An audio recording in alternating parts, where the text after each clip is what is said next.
to be a beginning.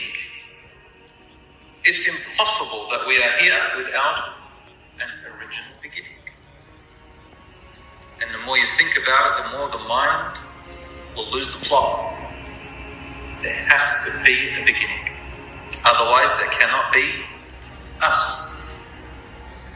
Everything has a beginning. And you cannot ask what was there before the beginning. If I told you it's the beginning, what was there before the beginning? Is that linguistically correct? Can anyone answer that question? The beginning of everything. What was there before that beginning? The question is wrong, cancels itself out.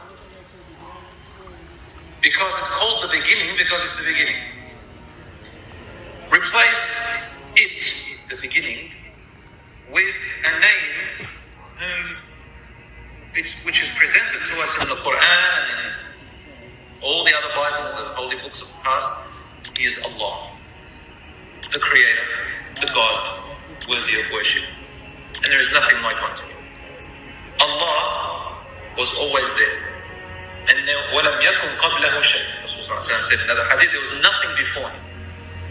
If there was something before Him, then that means He is no longer the Creator. Allah's name is Al-Khaliq, the Creator. My brothers and sisters in Islam, everybody accepted this until the 21st century when the idea of Darwinism came out. And even that, scientists continue to debate about it and argue about it. We have the theory of evolution. If you realize that I said the theory of evolution is how it began. It was a theory, an idea, a hypothesis of evolution. Suddenly it became the evolution theory. They put theory behind the word. As time goes on, I studied science, and when I was younger, my younger days, I remember we used to say the theory of evolution. One day it became the evolution theory, and now they just say evolution, as if it's a fact.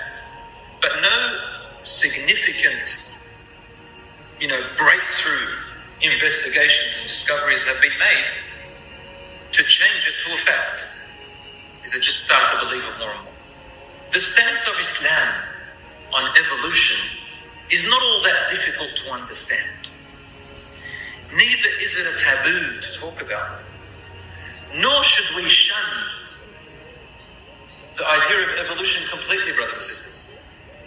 A lot of our scholars of the past and present haven't studied science that well. And those who have studied science well, who claim that evolution is God, or whatever is the beginning of, is the thing that creates everything, there is no God, are people who are not attached to religion at all themselves. Our parents and our forefathers, they see it as a taboo. What is evolution? It's haram, it's kufr. I say to you, brothers and sisters, Islam does not reject all the aspects of evolution. For example, evolution talks about species that transform to different species. Something called microevolution and macroevolution. Something that transforms from something to something completely different, evolving over time, circumstances surrounding it. I don't want to go into too much technicality because not all of you can understand all the technicalities, but Rasul sallallahu alaihi wasallam told us, for example, human beings, it's a sahih hadith, human beings were very big and tall. Prophet Adam alayhi salam كان 60 ذراعا في السماء. Prophet said he was about 60 arm lengths tall in the sky, relative to us. And then he said, and people kept on becoming shorter and shorter over time. They evolved into something else, slowly. We do not reject or affirm that there were creations before us, other than the jinns and the angels. Islam doesn't deny that, nor does it talk about it. There could be. Is there alien life form? Is there bacteria outside of the world? Maybe, maybe not. We don't say yes or no. It's irrelevant to us. It doesn't make us get closer to Allah or not. Maybe there is, maybe there isn't. Allah subhanahu wa ta'ala said in the Quran, يَخْلُقُ وَيَخْلُقُ مَا يَشَاءُ. He is always creating whatever He wills. يَخْلُقُ in the Arabic grammar is called فَعَلْ مُضَارِعُ. Mudara means now, in the present. Allah is now creating whatever He wills. كُلَّ يَوْمٍ هو في شأن. Every day Allah is doing something new. وَيَخْلُقُ مَا لَا تَعْلَمُونَ. And He creates, not created, He creates always things you do not know and cannot perceive. You will never know, or you have never known, or you will know in the future.